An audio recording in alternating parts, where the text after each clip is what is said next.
പാട്ട് പാടോ? പാട്ട്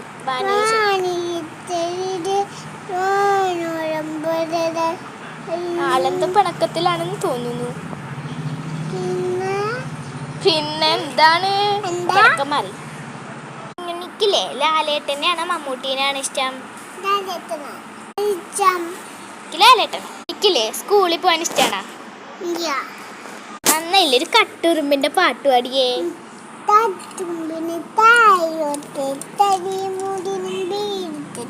വെച്ചിട്ടോട് പൊന്നിട്ടിട്ട് പൊന്നിച്ച പറ്റാൻ്റെ പാവ ചിത്തോരാത്തോടെ തപരാൻ പോയി പിന്നെ പോലെ ചിമ്മാമ്പരം വിത്തോചാൻ പാടത്തന്നെ പാമ്പി തലാൻ പഠിത്തവ